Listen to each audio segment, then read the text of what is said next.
Hello everyone, and welcome to another Top 5 Records video and another one in a new series. Don't worry, I will continue with the top 5 videos, but I'd like to discover more albums. And right now, I'd like to talk about full discography. See it as an experiment.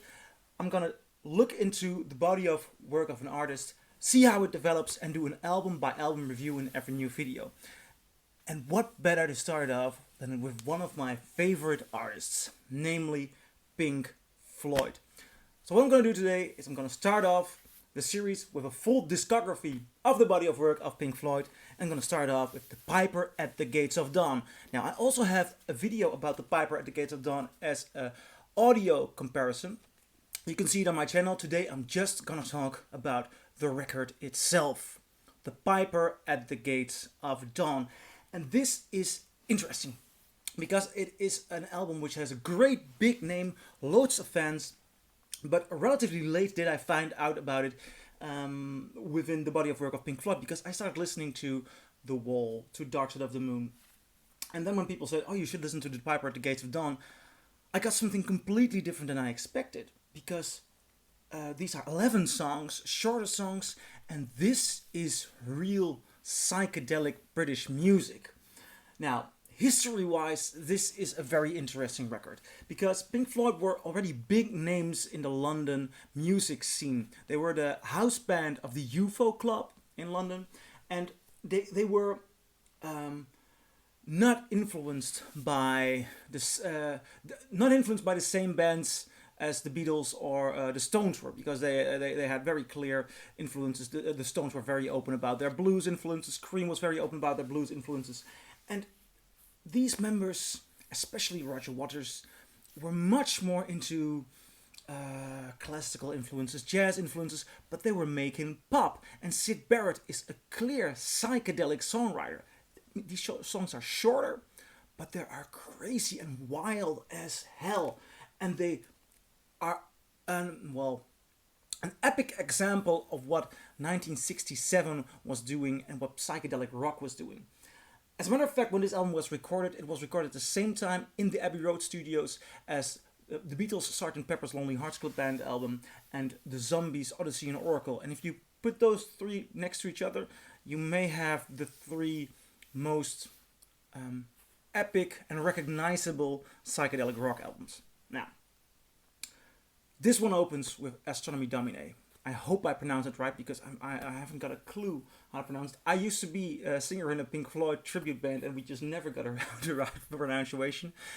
That song, the album kicks off, is a masterpiece. It is a unique sound and a unique moment in time, and I love it. I think it's my favorite song on the album, but it's a strange kind of banger. It goes all the ways, but it's nevertheless very concentrated. I mean, Syd Barret is a very unique songwriter. He never becomes really catchy, but he is very melodic, and he is someone who's developing music and developing genres, and eventually on second or third or fourth listen, it does get a certain element of catchiness. You want to go along with it. It is inviting. Now, then you have a song, Lucifer Sam, and I love the vocal, and I love the development in the chords. Beautiful vocal development, and it's interesting because they were completely different from their surroundings. I mean, they were no shabby hippies, but they were art and architecture students. So they have. You can hear that they come from a very different place in what they're doing, and that makes it interesting. Then you have Matilda Mother. Read some discover Matilda Mother. I thought it was Matilda's Mother. Awesome melody, great development. And Flaming, it was the single of this album, which did not strike me as much as other songs on this album. Then you have Pow R to TOCH, which is a purely instrumental jazz composition. I'd say it's jazz. It has jazzy elements, and I freaking love that. It is such a great song. It's so challenging. I mean, all the songs on this record are challenging in their own way, and they are inviting in their own way. I mean, try to make a record like this. Take up the stethoscope and walk. I'm not gonna talk through every song, but then we go to side 2. Interstellar Overdrive. And that's clearly also, I mean, so sweet. I mean, it's a really, really good song. And then you go to his, I mean, Interstellar Overdrive is epic, it's grand, it has body, it's got so much to offer. And then you go to the Gnome, which is a strange song. It's a fun song.